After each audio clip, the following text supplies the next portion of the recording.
I, Jennifer Hayes, 32 years old, still remember the exact moment when everything changed. I was standing in my parents' living room, surrounded by past due bills scattered across their coffee table. That's when they said those words that had haunted me my entire life: "You'll never be as good as your brother." Ryan, the golden child, the prestigious doctor, the one who could do no wrong. I just calmly replied, "Then ask him to pay for your retirement." The look of shock on their faces said it all. Their perfect son had abandoned them, while the daughter they never believed in had built a successful catering business they never respected. Before I dive into my story, I'd love to know where you're watching from.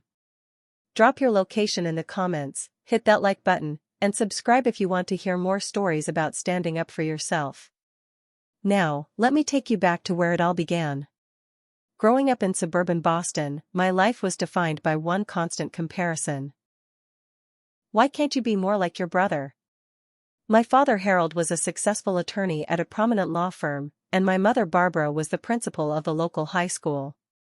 Education and achievement were everything in our household, and from an early age, it was clear who the star of the family was.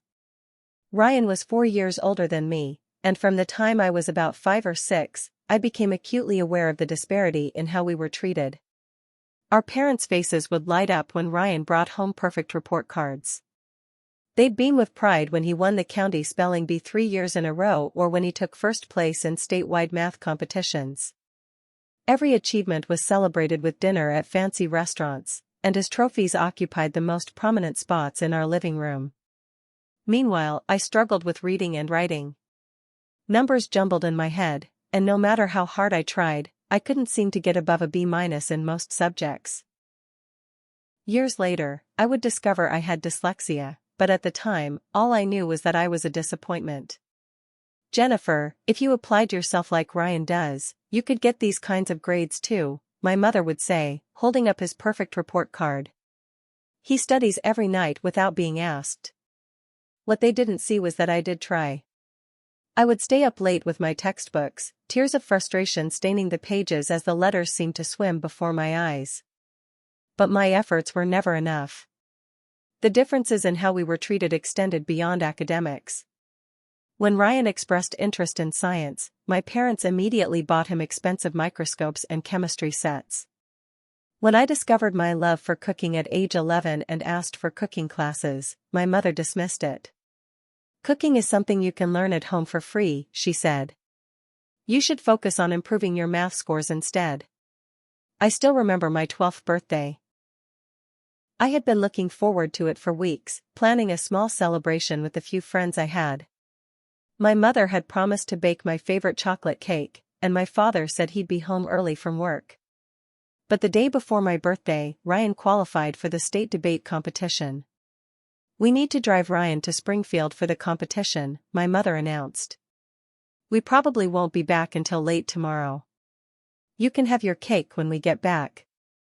They left a $20 bill on the counter for pizza and didn't return until the following evening. Ryan had won second place, and they took him out for a celebratory dinner. My birthday cake was made 2 days late, almost as an afterthought. By the time I reached 13 or 14, I had accepted that I would never measure up academically. The constant comparisons had worn me down, and I stopped trying to compete with Ryan's achievements. Instead, I retreated into the one place where I found joy and competence: the kitchen. Cooking became my escape.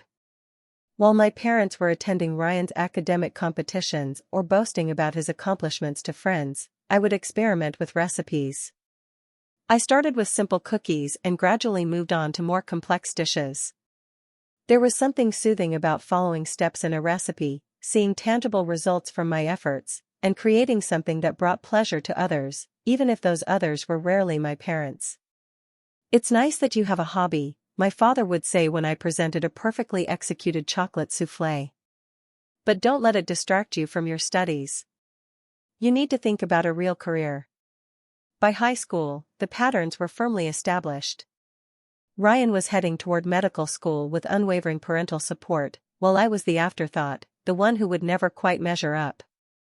When Ryan was accepted to Harvard for pre-med, our refrigerator was plastered with his acceptance letter and scholarship announcements. My acceptance letters to culinary schools were acknowledged with polite nods and quickly filed away. At my high school graduation, my parents threw a massive party, ostensibly for me, but it somehow turned into a celebration of Ryan completing his first year at Harvard with honors. As relatives and family friends asked about my plans, my mother would quickly interject, "She's still figuring things out," before turning the conversation back to Ryan's accomplishments. I wasn't figuring things out. I knew exactly what I wanted to do. I just knew better than to expect any support for my dreams. The summer after my high school graduation marked the official divergence of our paths.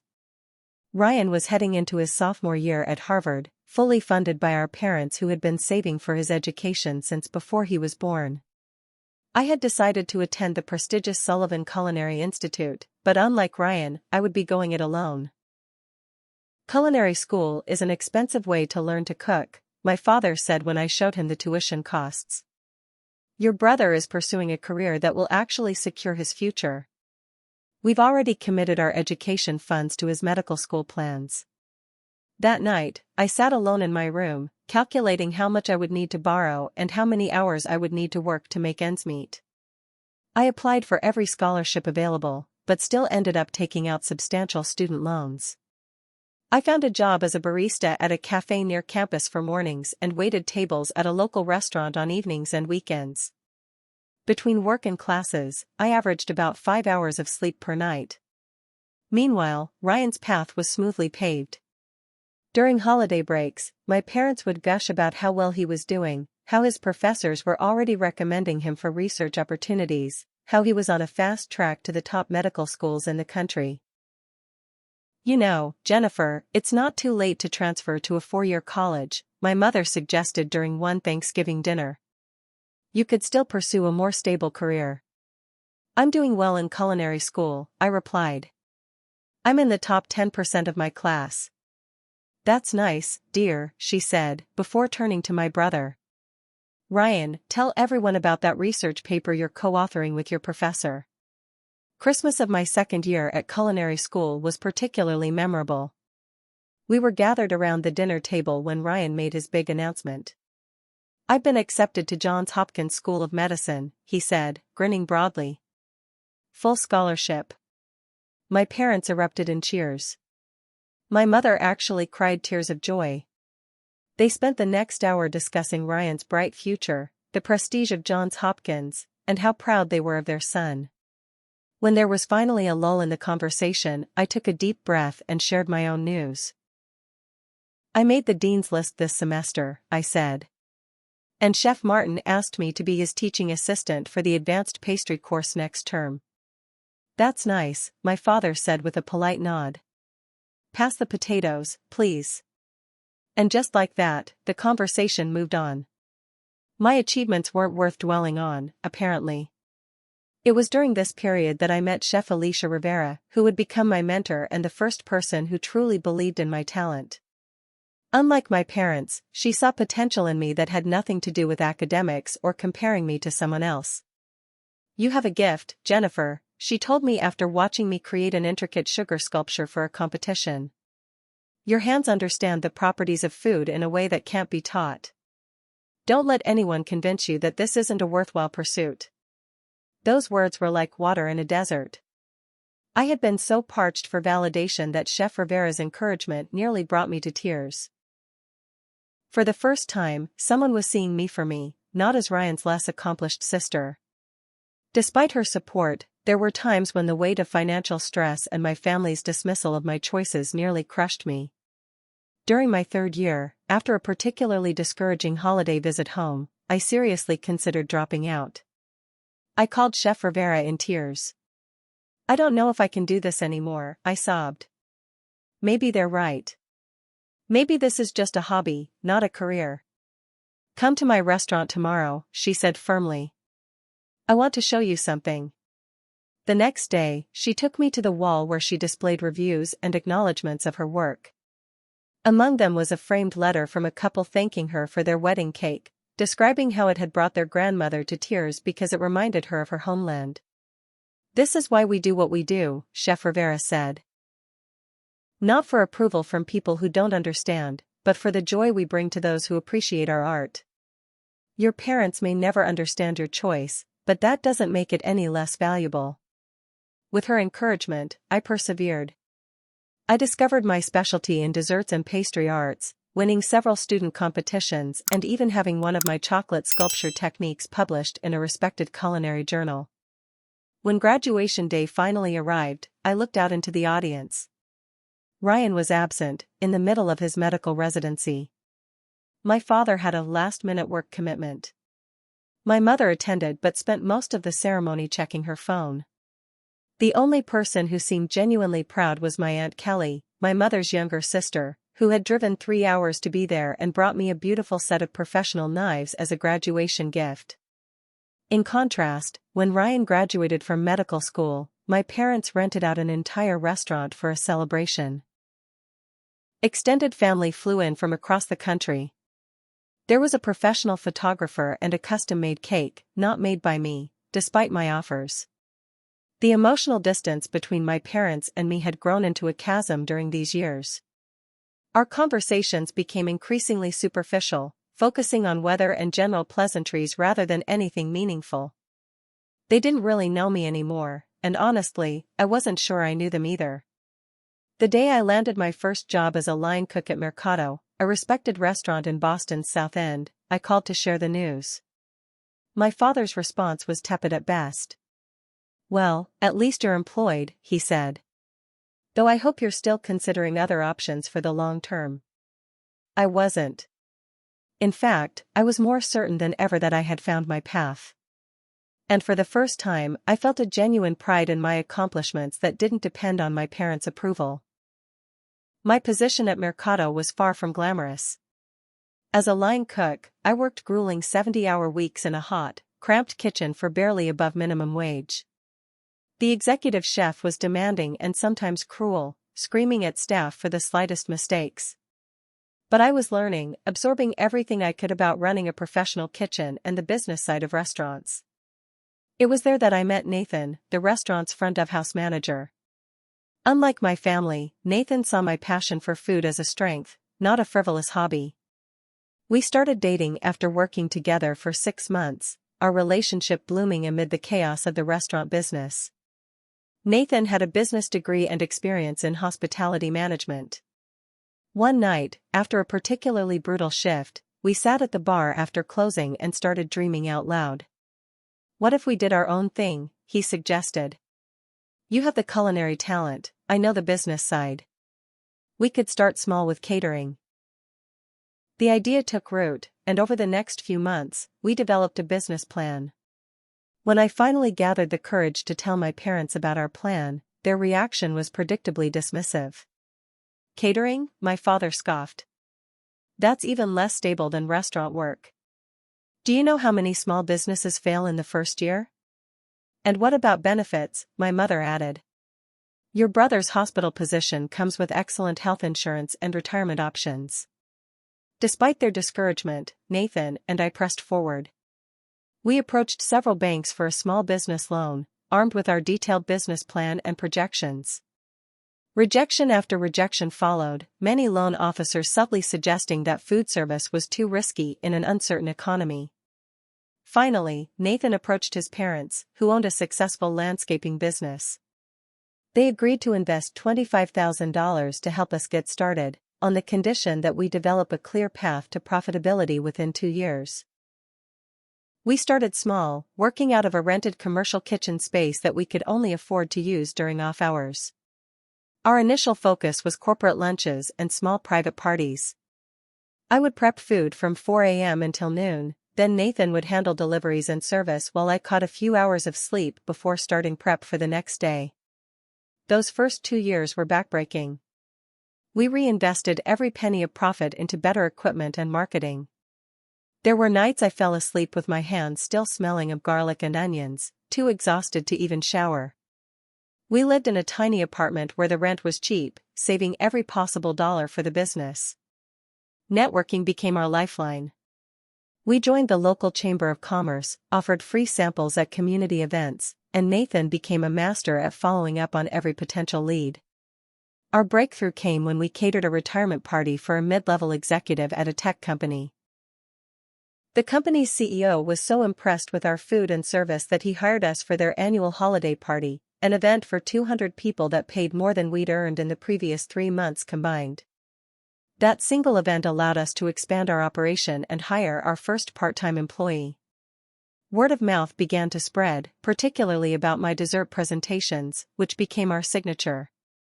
I had developed a technique for creating edible flower arrangements using thinly sliced fruits and sculpted chocolate that became our most requested item. While we were slowly building our business, Ryan was comfortably employed at Massachusetts General Hospital. During one of our rare family dinners, my parents couldn't stop talking about his important work and secure position. The medical director has already hinted that Ryan is on track for a department head position, my father boasted. And they just bought that beautiful house in Newton. When Nathan mentioned that our catering business had finally turned a profit in its second year, my mother nodded politely before turning back to Ryan to ask about his plans for a vacation home on Cape Cod. The real turning point for our business came 3 years in, when a local celebrity chef had a last-minute cancellation for her daughter's wedding. In desperation, her event planner called us. The wedding was featured in several regional magazines, with specific mention of our catering service and photographs of my signature dessert tower. Suddenly, we were fielding calls from clients we would never have had access to before.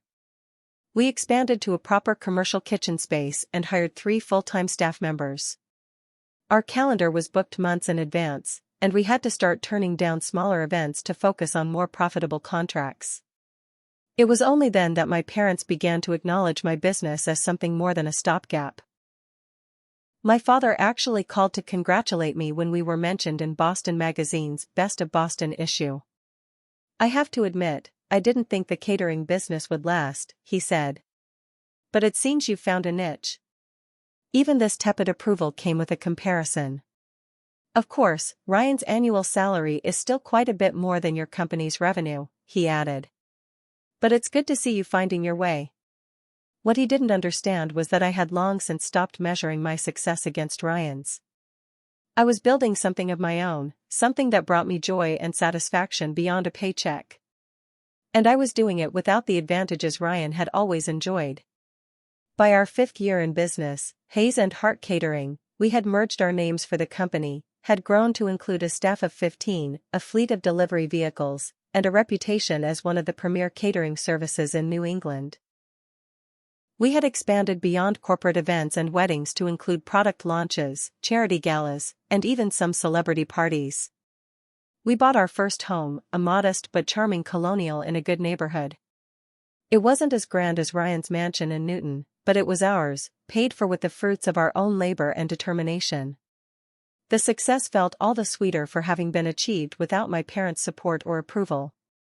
Yet there was still a part of me, a small, wounded part, that wished they could see my accomplishments as valuable in their own right, not just as a lesser version of Ryan's success. Little did I know that the family dynamic was about to shift dramatically, in ways none of us could have anticipated. From the outside, Ryan's life looked perfect. He had a prestigious position as a cardiologist at Massachusetts General Hospital. He had married Samantha, a pediatric nurse he met during his residency, and they had twins. A boy and girl who were the apples of my parents' eyes. They lived in a sprawling colonial in Newton with a 3-car garage and a professionally landscaped yard. His Christmas cards looked like they were straight out of a magazine. But around the time the twins turned 3, I started noticing small cracks in the perfect facade. Ryan began missing family gatherings or showing up late. When he did attend, he seemed distracted and on edge, checking his phone constantly and sometimes disappearing for long stretches. "Ryan's just busy with his practice," my mother would explain.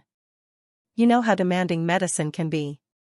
But I recognized the signs of stress from my culinary school days, the dark circles under his eyes, the slight tremor in his hands, the way he would snap at minor irritations. Something wasn't right.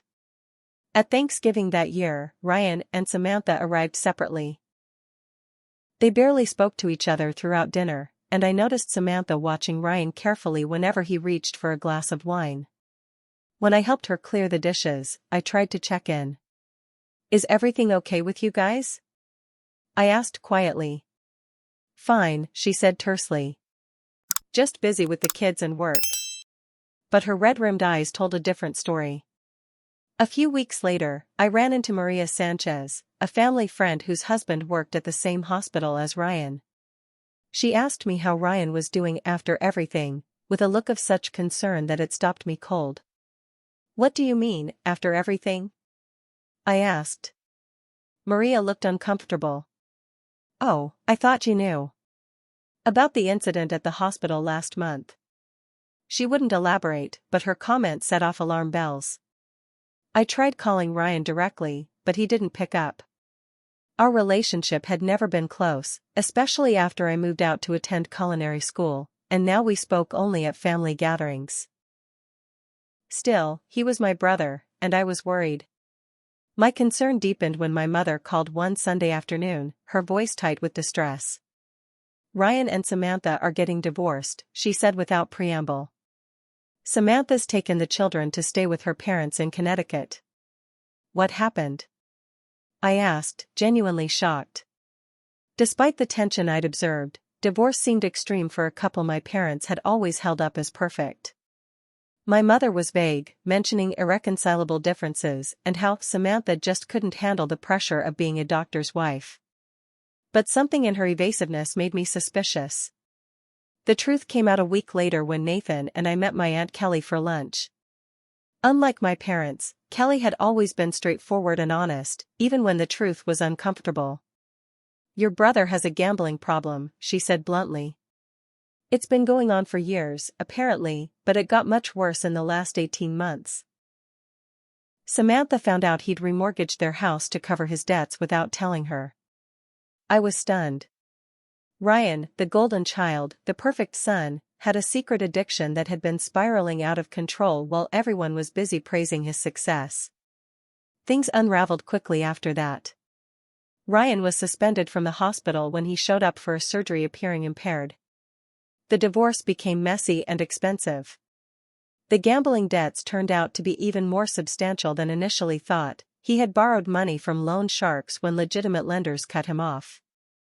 Then came the most shocking development of all. My parents took out a second mortgage on their home to bail Ryan out financially. "He's under a lot of pressure," my father explained when I expressed concern about their decision. "He made some mistakes, but he's getting help now. Once he's back on his feet, he'll pay us back." I tried to warn them about enabling his addiction. I had done research on gambling problems and knew that bailing him out could actually make the situation worse. "You don't understand what he's going through," my mother snapped. "This is just a rough patch. Ryan has always been exceptional, he'll turn this around." "I think you need to consider the possibility that he won't," I said gently. "You're putting your retirement at risk." My father's face reddened with anger. "That's enough, Jennifer. Just because you're jealous of your brother's success doesn't give you the right to kick him when he's down." Jealous? After all these years, after building my own successful business without their help, they still thought I was motivated by jealousy of my brother. I backed off after that, limiting my visits and calls. But I kept tabs on the situation through Aunt Kelly. Ryan went to a rehabilitation facility for 30 days, then moved into a small apartment near the hospital. He was allowed to return to work on a probationary basis, though in a reduced role. About 6 months after the divorce was finalized, my parents hosted a family dinner. Ryan was there, looking thinner and older but more clear-eyed than he had in years. During coffee and dessert, store-bought, not my creations, he made an announcement. "I want to thank all of you for your support during this difficult time," he said, his voice steady. "I'm committed to my recovery program and to rebuilding my life. Mom, Dad, I promise I'll repay every cent you've loaned me once I get back on my feet." My parents beamed at him, their faith in their golden child apparently restored by this simple promise. But something in his delivery struck me as rehearsed, almost mechanical. I had seen that same smooth confidence when he'd convinced them to fund an expensive spring break trip in college or when he'd explained away a fender bender with my father's car. After dinner, I found Ryan alone on the back porch, smoking a cigarette, a habit I'd never known him to have. "Since when do you smoke?" I asked, joining him. "Since everything went to hell," he replied with a bitter laugh. "Don't worry, I'm down to 3 a day." We stood in awkward silence for a moment. We had never been close, and now it felt like we were strangers who happened to share parents. "Are you really going to pay them back?" I finally asked. He took a long drag on his cigarette. "I want to," he said, exhaling smoke into the cool evening air. "But honestly, Jen? I'm barely keeping my head above water right now. The hospital cut my salary by 40%, and the alimony and child support are killing me." "They took out a second mortgage on their house for you," I reminded him. "Dad's talking about postponing retirement." Ryan looked away. "I know. And I feel terrible about it. But what can I do? I can barely afford my rent right now." 2 weeks later, Ryan missed our father's birthday dinner. He texted last minute with an excuse about being called into the hospital, but Aunt Kelly later told me she had seen him at a restaurant across town with a woman who wasn't Samantha. Then came the job offer from a small private clinic in Arizona. Ryan presented it to our parents as a fresh start and a great opportunity, though it clearly wasn't the prestigious position he'd held before. He moved within a month, leaving behind most of his furniture and, it seemed, his financial obligations to our parents. The weekly calls he promised dwindled to monthly, then bi-monthly, and finally to sporadic texts on holidays. The repayments never materialized. It became increasingly clear that Ryan had essentially abandoned our parents and the mess he had created, leaving them to deal with the financial fallout of his addiction. I tried not to feel a grim satisfaction at this turn of events. After all, these were my parents, and despite our complicated relationship, I didn't want to see them struggling. But there was a certain irony in watching their golden child disappear from their lives while the daughter they had never quite believed in continued to build a stable and successful life nearby. The full impact of my parents' financial situation didn't become clear to me until about 6 months after Ryan moved to Arizona. My mother had retired from her position as school principal the previous year, planning to enjoy her golden years. My father had intended to retire from his law practice within the next 2 years. Those plans were now in serious jeopardy. The second mortgage they had taken out to cover Ryan's gambling debts had significantly increased their monthly expenses. Then my father began experiencing heart problems, the stress of everything taking its toll.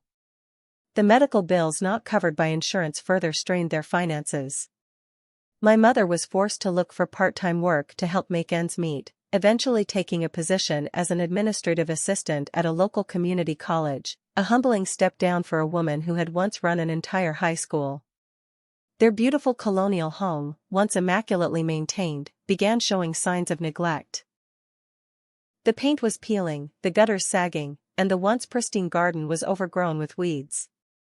They could no longer afford the landscaping service they had used for years, and my father's health issues made it impossible for him to do the work himself. I noticed these changes during my increasingly rare visits but didn't feel it was my place to comment. Our relationship remained strained, with conversation limited to superficial topics and careful avoidance of any mention of Ryan or money.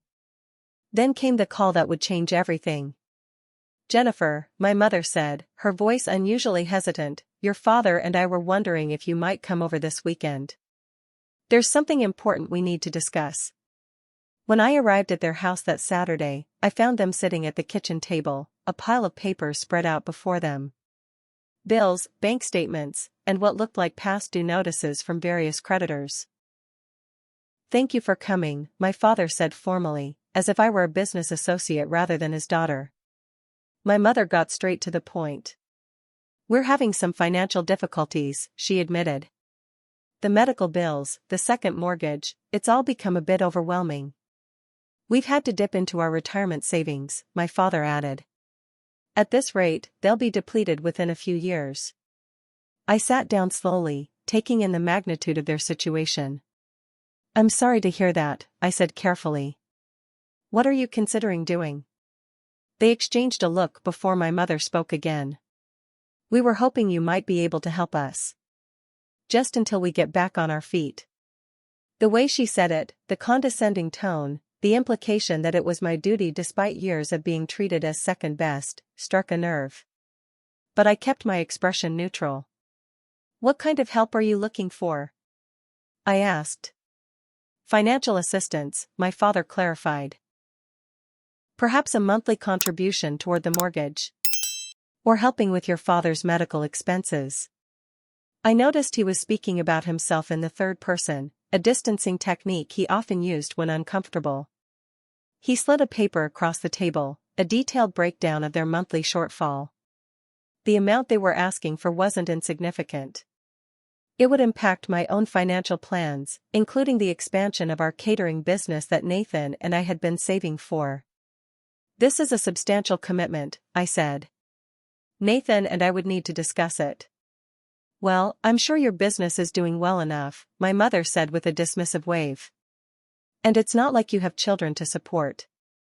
That stung. Nathan and I had been trying to conceive for over a year without success, something I hadn't shared with my parents due to our distant relationship. But of course, they wouldn't know that. They rarely asked about my personal life. Have you spoken to Ryan about this? I asked, already knowing the answer. My father's face darkened. Ryan is still getting established in his new position. We don't want to burden him right now. So instead, you're asking me, I said flatly. You're our daughter, my mother replied, as if that explained everything. Family helps family. I wanted to laugh at the irony. Where was this family loyalty when I was struggling through culinary school? Where was it when they missed my business's grand opening to attend one of Ryan's hospital fundraisers? We know we're asking a lot, my father continued. But if you had pursued a more traditional career path as we suggested, you'd probably be in a better position to help now. And there it was. Even in asking for my help, they couldn't resist implying that my choices were somehow inferior, that if only I had followed their advice, everything would be better. You know, my mother added, not noticing my expression hardening, you'll never be as good as your brother, but at least you can help us now. The words hung in the air like a physical presence. All the years of comparison, of being found wanting, of never quite measuring up, distilled into one breathtakingly cruel statement. Something shifted inside me at that moment. A lifetime of seeking approval I would never receive suddenly seemed like a fool's errand. I stood up slowly, gathering my purse and keys. Then ask him to pay for your retirement, I said calmly, and walked out the door. Behind me, I heard my mother call my name in shock, and my father's angry voice demanding that I come back and discuss this like an adult. But for the first time in my life, I wasn't looking back. I got into my car, pulled out of their driveway, and drove away from decades of emotional manipulation and conditional love. It wasn't until I was halfway home that I realized I was crying. The drive home from my parents' house was a blur. Tears streamed down my face as 32 years of emotions crashed over me in waves. By the time I pulled into our driveway, my eyes were swollen, and my throat felt raw from sobbing. Nathan took one look at me and immediately pulled me into his arms. What happened? He asked, leading me to the couch. Between hiccuping sobs, I told him everything, the bills spread across the table, their request for financial help, and the devastating comment that had finally broken the camel's back. You'll never be as good as your brother, I repeated, my voice cracking.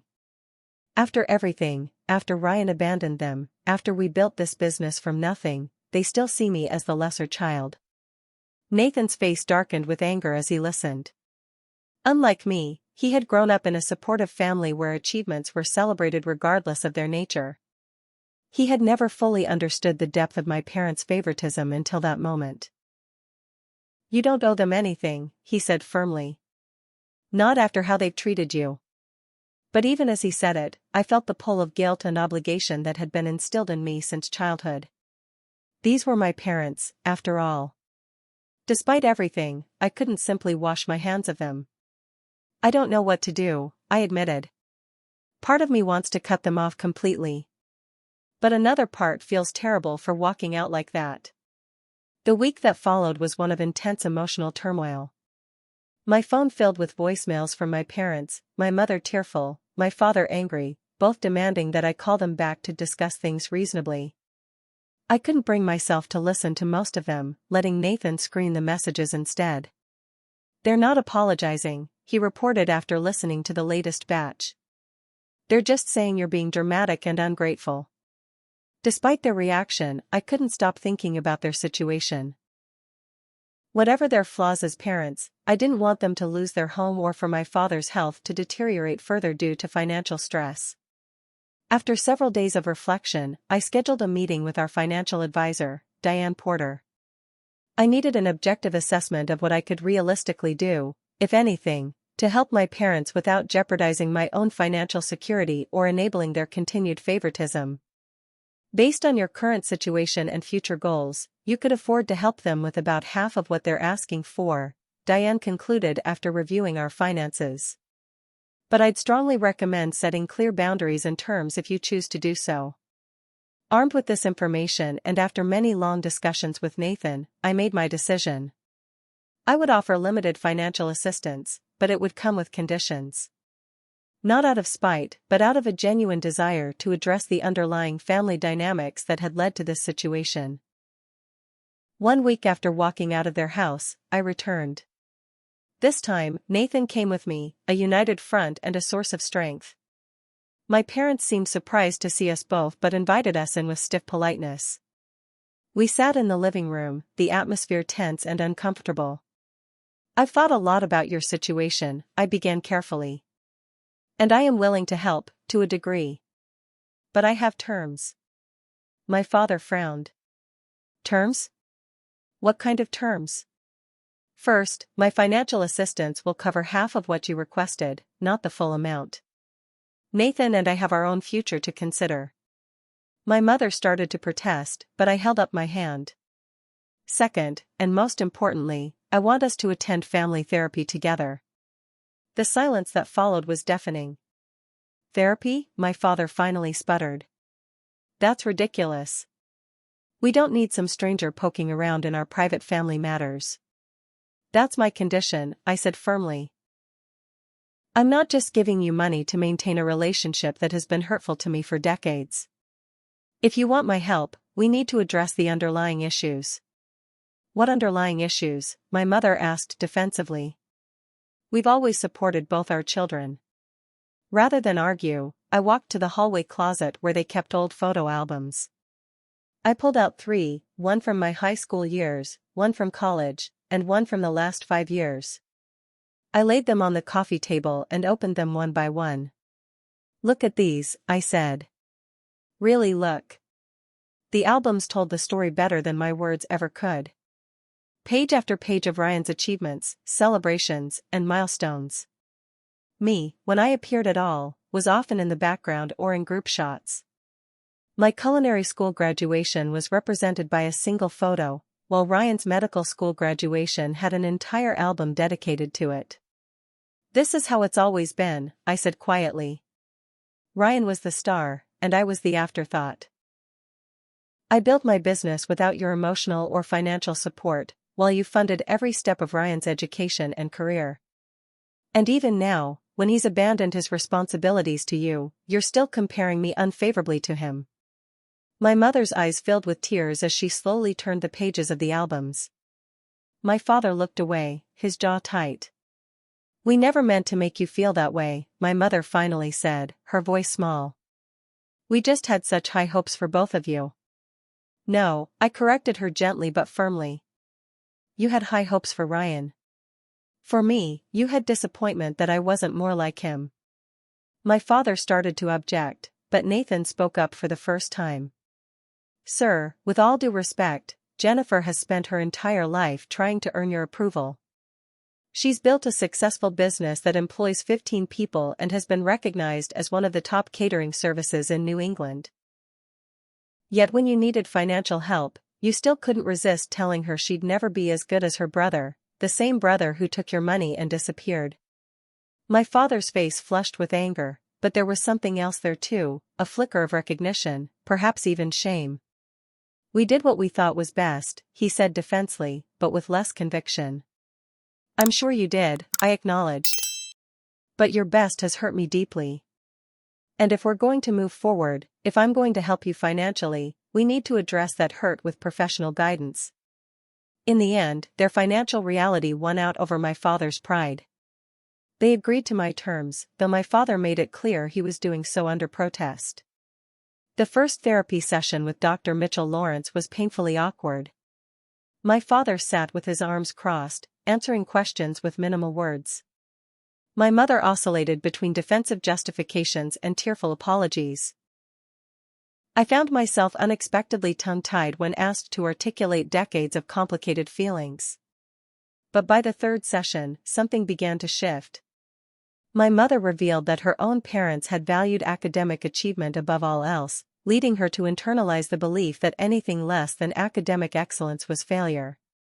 I just wanted to protect you from the disappointment I felt when I couldn't meet my parents' expectations, she admitted to me. I thought pushing you harder academically was the best way to ensure your success. My father, it turned out, had grown up in the shadow of a highly accomplished older brother, a parallel I had never known about. He had projected his own unresolved feelings onto his relationship with his children, unconsciously recreating the dynamic that had shaped his own childhood. I guess I saw myself in Ryan, he acknowledged reluctantly. And I wanted to give him the support I never had. But what about me? I asked, my voice breaking. Where did I fit in your vision? The painful silence that followed spoke volumes. As the weeks of therapy continued, we slowly began to untangle the complex web of projections, expectations, and unspoken resentments that had shaped our family dynamic. It wasn't easy. There were sessions where old wounds reopened, angry words were exchanged, and it seemed like we were moving backward instead of forward. But gradually, incrementally, things began to change. My mother stopped making comparisons between Ryan and me. My father began asking questions about my business with genuine interest rather than thinly veiled judgment. And I found myself beginning to understand them not just as the parents who had hurt me, but as complex individuals shaped by their own histories and limitations.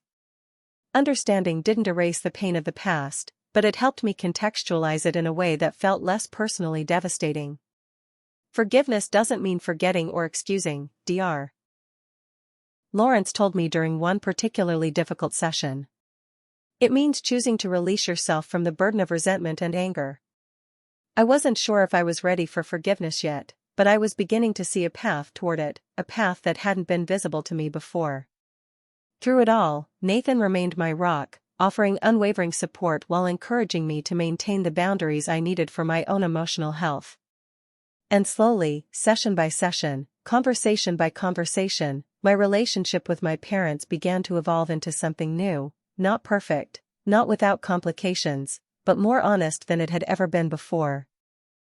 6 months after that fateful confrontation in my parents' living room, I stood in the sunlit space of our second catering location, surveying the crowd gathered for our grand opening. Among the guests, somewhat to my surprise, were my parents. My mother was chatting animatedly with one of our pastry chefs about the elaborate sugar sculptures on display. My father, looking healthier than he had in months, was sampling hors d'oeuvres with evident appreciation. There was an ease to their presence that would have been unimaginable half a year ago. The journey to this moment had not been simple or straightforward. Our weekly therapy sessions with Dr. Lawrence continued, sometimes productive, sometimes painful, but always pushing us toward greater understanding and honesty. We had learned to communicate in new ways, to express hurts without accusation, to listen without immediate defensiveness. I had followed through on my commitment to help them financially, providing the agreed-upon monthly amount that eased their most pressing concerns without solving all their problems. They had needed to make additional adjustments, selling one of their cars, cutting unnecessary expenses, and my father had delayed his full retirement to work part-time as a legal consultant. These changes weren't easy for them, but they were managing, and the crushing anxiety that had marked our initial conversation about their finances had largely dissipated. "This is really impressive, Jennifer," my father said, approaching me with a plate of canapés. "The attention to detail is remarkable." Coming from him, a man who had built his legal career on exactitude and precision, this was high praise indeed. Thank you, I said, accepting the compliment without the automatic self-deprecation that had once been my habit around my parents. We've worked hard to get here. You certainly have, he acknowledged. I don't think I ever properly understood how much skill and business acumen this kind of operation requires. My mother joined us, her eyes bright with an emotion I wasn't accustomed to seeing when she looked at me, pride. Everyone is raving about the food, she reported. That couple over there asked if you do weddings in Vermont. I took the liberty of giving them one of your business cards. I smiled, still adjusting to this new reality where my parents not only accepted my career choice but actively supported it. The change hadn't happened overnight, and there had been plenty of backsliding and old patterns reasserting themselves. But gradually, session by session, conversation by conversation, we were building something new. The turning point had come during our Thanksgiving dinner 3 months earlier. We had decided to host the meal at our home, breaking the long-standing tradition of gathering at my parents' house. I had prepared the entire meal, showcasing the skills I'd honed over years of professional cooking.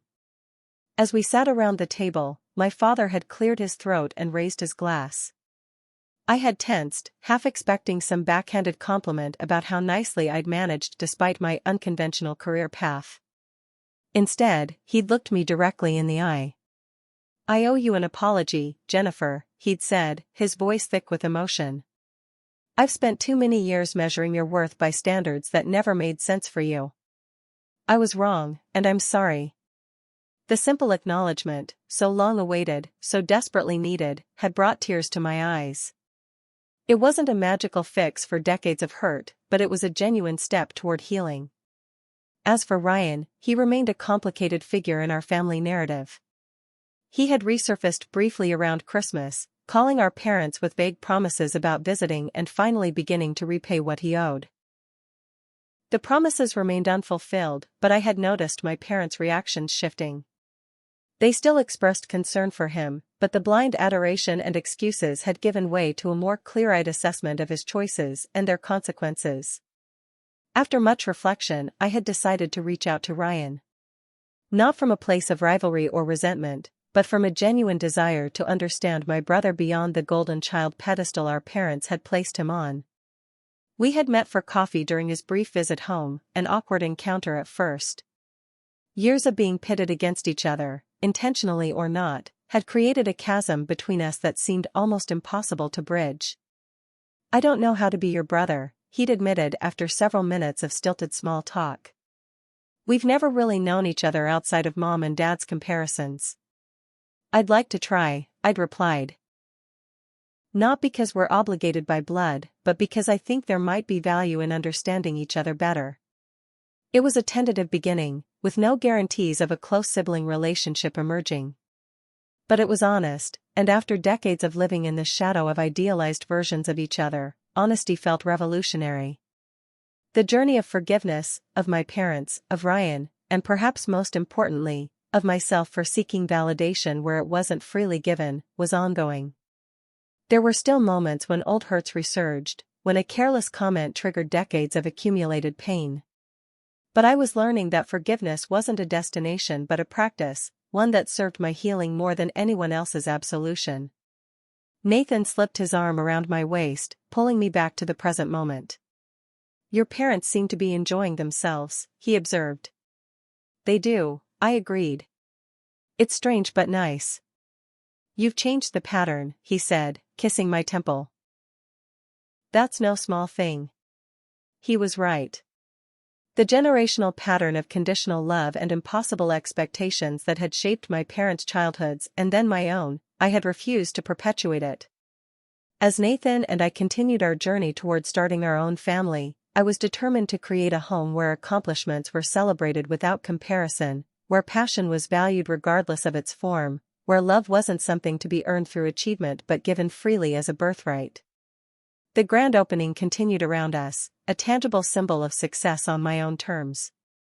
Not measured against my brother's medical career or my parents' narrow definition of achievement, but assessed by the joy it brought me, the creative fulfillment it provided, and yes, the financial security it had established. I had built this. Despite every doubt, every dismissal, every comparison that found me wanting, I had created something meaningful and successful. And finally, I had reached a place where external validation, while pleasant, was no longer the measure of my worth.